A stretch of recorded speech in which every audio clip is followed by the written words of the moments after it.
All right, we have a lot of ground to make for today. So we are going to do we're going to do 3 episodes today. 3, 4, 5, the Clinton journey to mystery, and the 2 others, Lamentus and the Nexus event, as done by the backgrounds already. Episode 5 was a glorious episode. We saw more Lokis from different multiverses, which I think were probably going to get some kind of problem or end credit from either one of the 2 films that deal with the multiverse, Doctor Strange and the Multiverse of Madness, or Spider-Man No Way Home. For episodes 3 to 5, which either I will break up into 3 very smaller segments or have them in one episode. And again, they'll be matched by the backgrounds for each episode. So sit back and enjoy.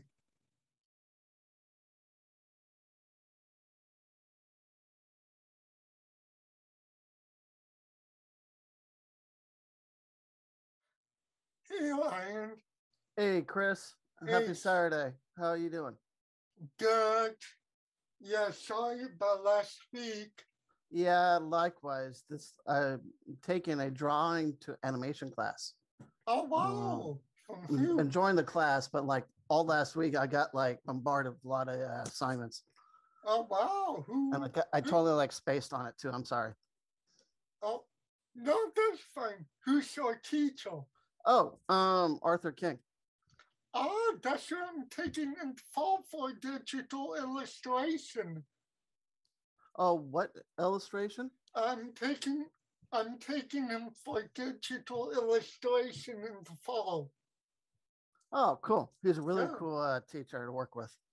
Yeah, he is. All right, so I'm gonna change my virtual backgrounds based on the episodes because we've got lots to cover. Oh, yeah. First is Lamentus, then the Nexus event, and then Journey to Mystery.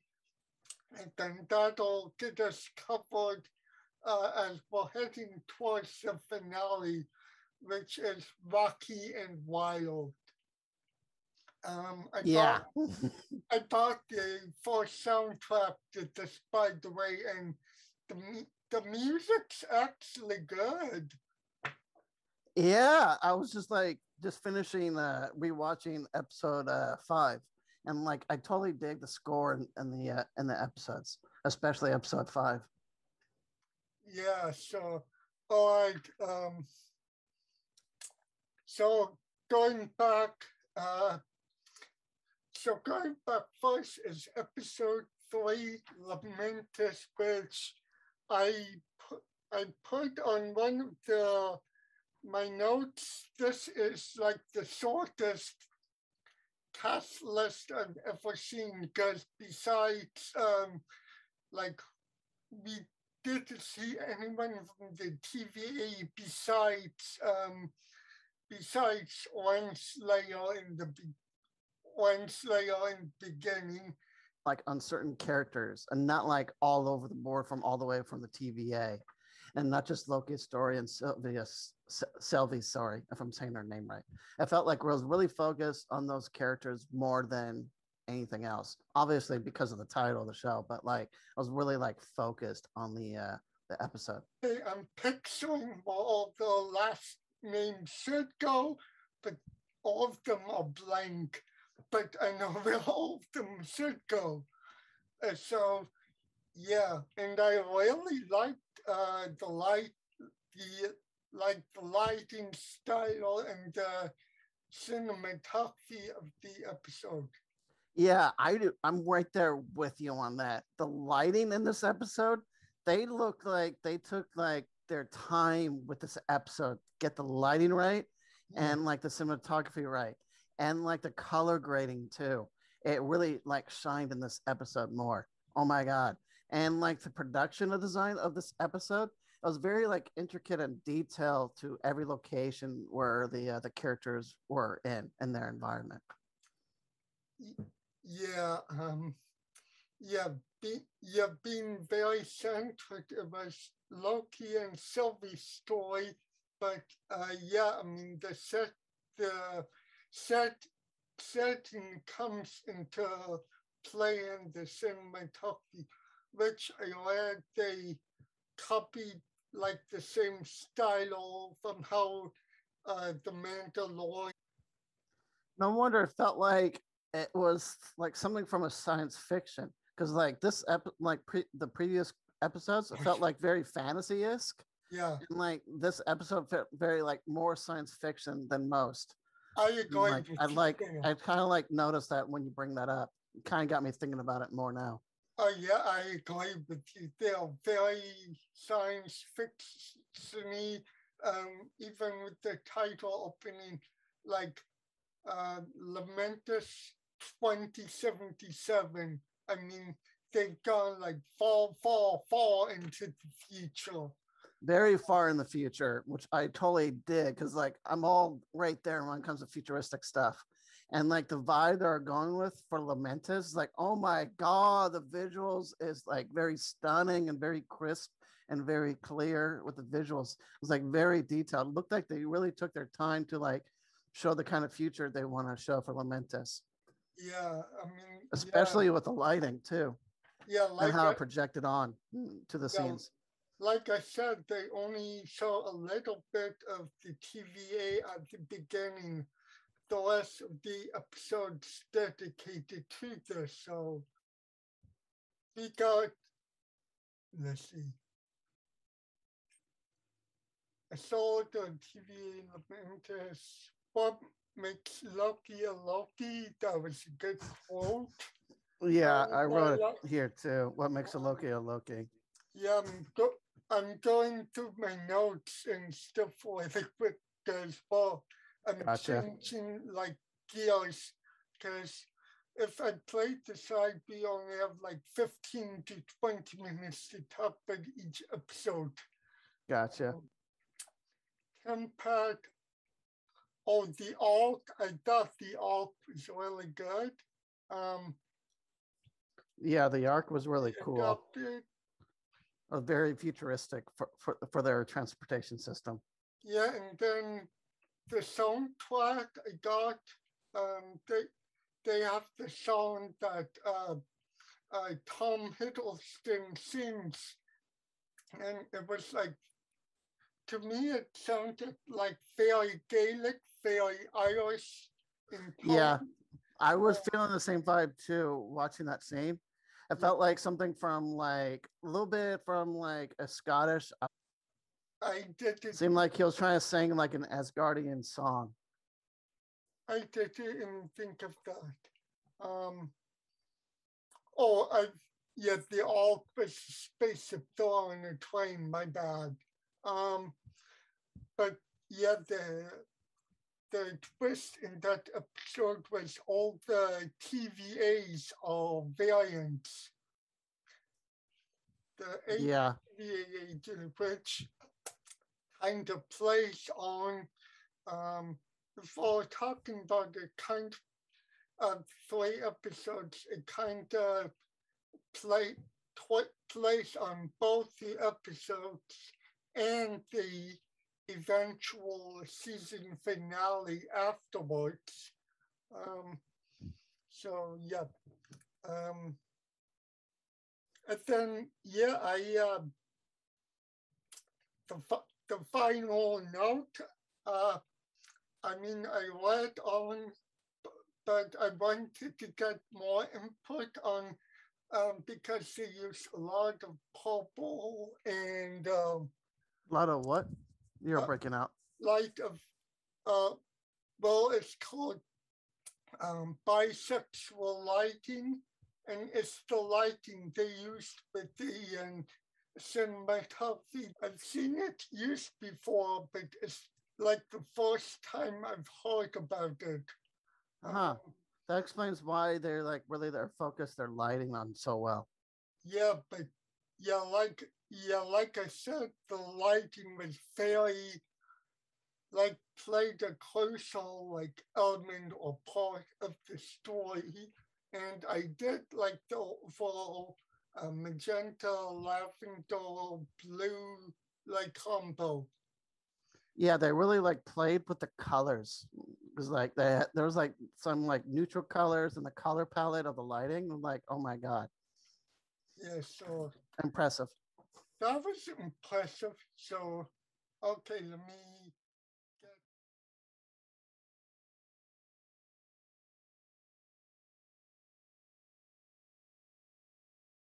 It's all good. I love the backgrounds, man. now we It talk keeps in the vibe of the show of the episodes. yeah, that this is yeah from the end credit for the fifth episode. They kind of also tied this in with that episode to start. Yeah, they really do really well interwebbing. I was like searching for the word in my head. Interwebbing into each episode as they connect to each other back to back. Yeah, so at the beginning we see Asgard again, and so and we see Raven before she was a judge. She was a TVA agent. Who like Yeah, it was cool to see that. Sorry. yeah, that was cool. And then yeah, got what you were saying. I wasn't trying to cut you off. It was interesting seeing where she was to where she is now. And to see like Sylvie and Asgard, um, and as her that was her Nexus event. But I'm like, was he already there in place in the beginning, or did she I, just show up randomly? I think she's been around for a while. Not, for, I would say probably not from the beginning of the TVA, but later on as the TVA progressed and grew. That's what I gathered from that episode. Okay. But like, was she like part of the creation of the TVA? That leaves a good question for conversation, though. I feel like that could be answered, but like, I feel like Dravenslayer, if I'm saying that right, but I feel like she was like introduced to the TVA through someone else. Yeah. And It's just a working theory in my head, though. yeah, and I mean the Thors in the background, they were like arrested by sorry, I just had lunch. Yeah, they were arrested by the TVA before Sylvie came into the picture. So yeah, I mean, yeah. There are some gaps that like they did not fill in, but like they want us like to figure it out as we go along, as through the mystery of the story progresses. There was that one moment with this happened, then that happens. Like, well, wait a minute, that just happened. It's like almost as if they want us like really pay attention to the episodes. Yeah, and then yeah, they were brought back into the TVA bitch, but then Mo, uh, Mobius and B-15 play heavily into the story more because one of them was under an enchantment and was questioning her place in the TVA. And yeah, I really liked how she brought Sylvie back into the 2050 and enchanted her again. She's really got some power with that enchantment spell. Yes. Let's see. So the time loop poison. I thought that was kind of an interesting aspect, and I love that they brought Lady Sif back into the fold. Although, yeah, that was I the did too. only time they used her. It was really cool to see Lady Sif again. Seeing her with Loki, and that replay loop, time loop. Mm-hmm. And like each time it changed every time. It was like, not again. Yeah. Again. He this is reality is not real. Yeah, he got it the first time, but then when Sif came back, and you can see each time he tried to apologize, she said the same thing, but you can see that he was trying to break that loop. Yeah, break that cycle. Yeah. And every time as he tried to do it, there was like no bulge hitting the brick, metaphorically speaking. Yeah, that was like, okay, then, I kind of like that, stealing the template and then learning about Ravonna. I don't know whether Hunter C20 was either killed or pruned, but I'll get to that because before I thought pruning was just a way to die, and then I watched the it must be Mobius was alive also. Yeah, that was like a surprise there for me too. I knew like sooner or later, like Mobius would go against the TVA. Yeah. That was a given, but like I didn't know like they were actually going to prune him. Maybe like slap a warning label on him, like don't do this again, kind of thing, like a 3-strike policy, you know. But like nope, they just went ahead and pruned him. Yeah, and then you learn that the timekeepers or android. Once again, before I get into that, once again, when the elevator opens, once again, loved the futuristic cinematography and the art directions of that scene of the timekeepers sublevel. The way that looked was really cool. Yeah, the neon lighting and everything, so amazing, so boss. And the way the timekeepers were like positioned in their little thrones, it looked like as they were like hovering, it kind of looked like something from like Bill and Ted Excellent Avengers. Because like I assume you've probably seen that movie before. Yeah. And like it shows like the people in the future like sitting in these levitation thrones. Or before he goes in his magical time traveling phone booth. Yeah. I got you. I didn't even think of that. I totally like thought of that. It was like when I saw them like sitting like all in threes in position. I don't think it was Bill and Ted moment. I didn't even think of that. And then, and then the excellent fight sequence, and then the mid-credit scene where Loki's not dead, and then is Mobius and those other people that Sylvie kind of pointed, are they still alive in the alternate dimension? I think they are. Like when Loki got pruned, I knew they can't like kill off Loki because he's like a main central character. It's like they gotta like bring him back somehow, some form, some shape. And seeing that extra scenes like printing, and I was like, okay. So I assume I'm gonna be dead, right? Yep. Just given that facade idea that you're gonna die.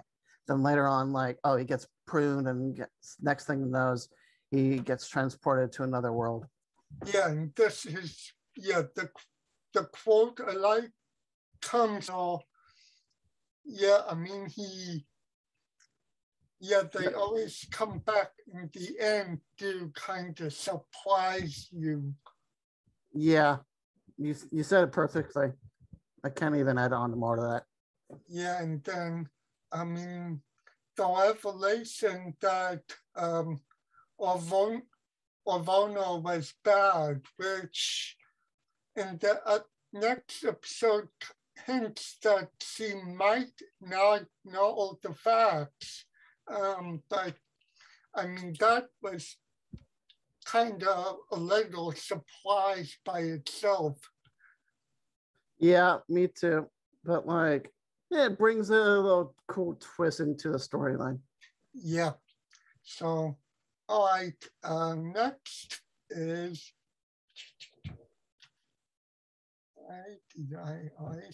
Oops. That looked very presidential. I know. Which one can talk about President Loki looks. Yes. Yeah, I was doing it for 4th of July, but I didn't even think of the presidential thing until I saw the episode. Yeah, that makes two of us. I loved it. So, I knew it. They played on to the idea of many Loki variants within the series when they like totally set it up like over an episode ago.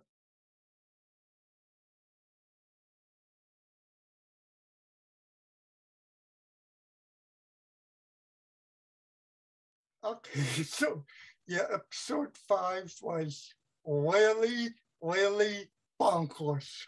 Very bonkers, alligators and all.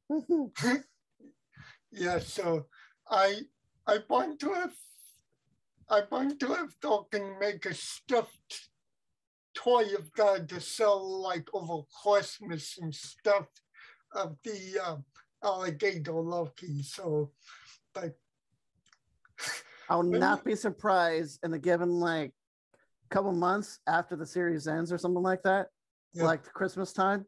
I will not be surprised if I see that at Target. Yeah, but a stuffed Loki. I mean, I take that back. A stuffed Loki alligator. Yeah, I mean, I loved like everything about the episode. The title, like Journey into Mystery, which I didn't know was the title of the comic. I think you all can say it.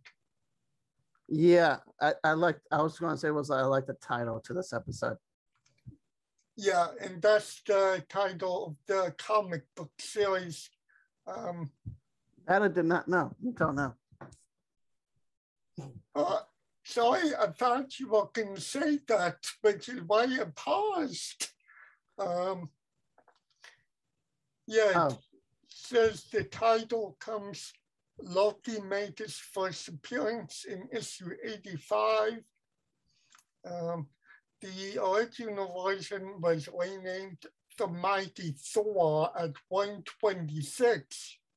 Huh.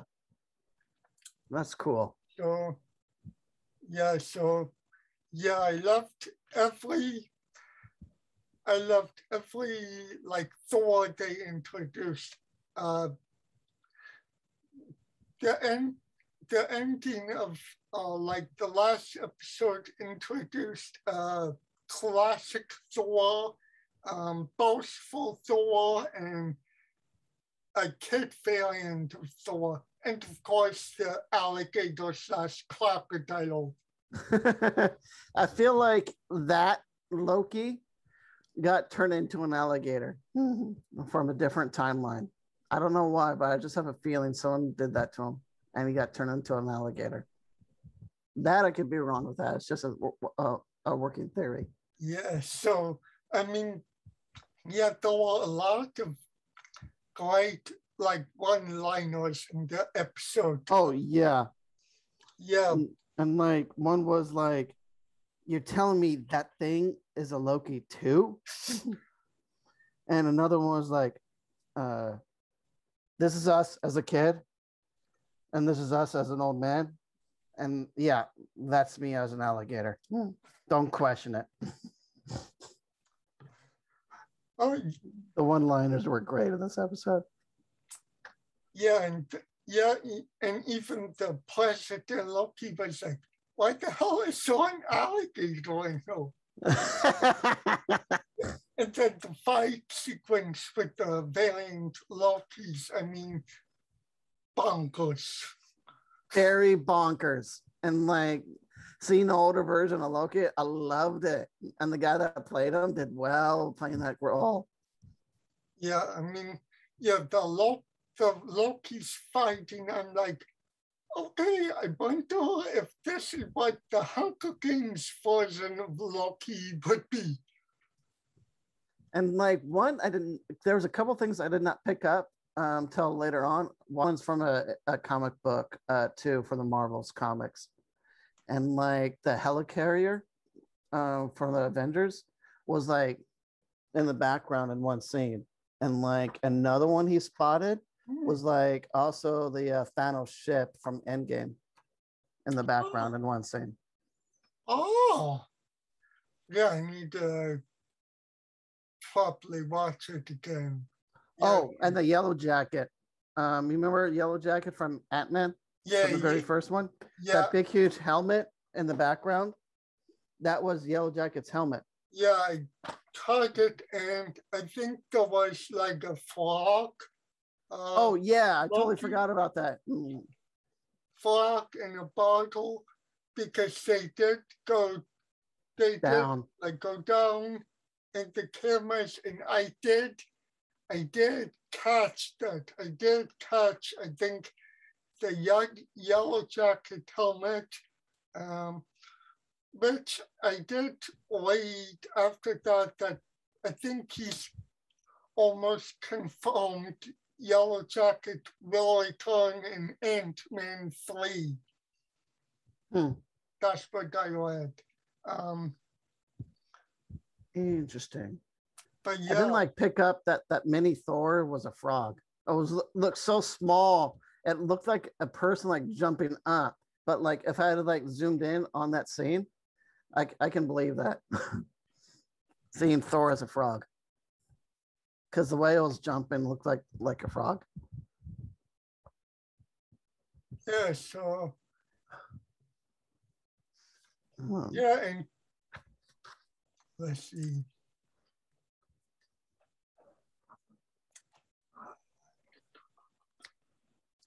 I'm trying to find the well, yeah, I like what are explaining of the Nexus event, and he sarcastically, like one of the Lokis goes, "Well, at least my Nexus event wasn't eating a neighbor's cat." I thought that was hilarious. I really thought that was so funny. And Loki Alligator has a difference of opinion. Yeah. So, yeah, that was cool sharing like their Loki stories of how what became of them. That whole part about the cat was hilarious. Yeah, so yeah, that was a good moment, and yeah, and then yeah, I really like that they showed like the Hunter B-15 in the TVA prison, and yeah, the whole like line where he's talking to Ravonna, and she's like, revenge drives her, killing the timekeepers, but they turned out to be fake. So she'll be searching for whomever created them. And the TVA. Mm-hmm. Which gives which showcases her drive. And then Avona's gonna try and beat them to the punch. But yeah, but then at the end we get them battling the crowd and then going into the city. They'll finally confront whomever is running the TVA. Yeah, and like the previous episode, when it showed the timekeepers and when that head was chopped off, Yeah. I knew something was off about those characters. It kind of like felt robotic in my head. And by the time when that head chopped off, it was a robot. It was like, okay, now we know they weren't really timekeepers. And then the next following episode, I think they're not going to be robotic. I think those were just like decoys. Oh, so yeah, so it'll be interesting to see who created the TVA in the first place. Yeah, that makes two of us. Yeah, I'm curious myself too. So any thoughts about the season finale? The timekeepers and everything. I feel like that is true, but were they like lizard type people? I don't know. I'm kind of questioning that myself after seeing their the robotic decoys of themselves. It kind of like questions that in my head. Are they really lizard people or reptile creatures of timekeepers, or are they like us, like humans that knows how to bend space and time and create something like the TVA? Maybe they're one, but to a point. But the question is, what's their end game by having this TVA? Why have it? We hear it and see it why, but like, why is the why behind that why? If that makes sense. As I'm like deep thinking this too much. But yeah. like, I feel like we're going to see who the TVA is in the finale episode.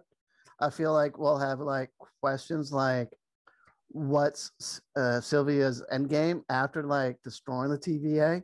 It's like, what will become of them afterwards? I feel like that will be answered in the season finale.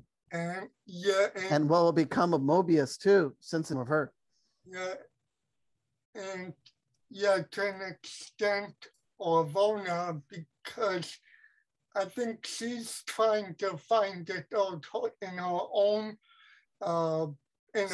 way, in her own self, trying to beat them to the punch. And it's like a race, like who's going to like find out who the timekeepers really are. We got so many characters like in a row, like in a race. Who's going to beat to the other person first? Yeah, and then at the end of the episode, you also see, and he goes back to the TVA. So I wonder what Lavona's reaction will be, because she says, I think she hints that anyone who gets pruned, no one survives the void anyway. So this could be very interesting what's going to happen to Ravonna and Mobius. That makes two of us, and the rest of the people that work for the TVA too. Even though they are like more central characters, part of the TVA, I'm kind of curious what will become of everyone, not just Mobius and Ravenslayer and B-15. What about everyone else? And like everyone else on Earth with with the Avengers and everyone else. Yeah, because I'm kind of curious if there's any effect game, but this Loki is from the first Avengers movie, so and maybe play Love and Thunder as well. I feel like that's a good point on that. I feel like whenever this is done and TVA is gone and all, I feel like time itself will speed up to the moment, from the moment when Loki grabbed the Tesseract back in the first Avengers film, until the point when everything ends with the TVA. I feel like we'll see like some sort of visual effect seeing time rapidly speeding up to our present day after Endgame. I feel like we're going to like see some of that and like a little bit of the next Avengers because like generation of Avengers. I'm kind of curious what will become of him and everyone else in that void. So maybe like Avengers 5, are you saying? It could be Avengers 5. They could this series could set up for Avengers 5 for like the young Avengers.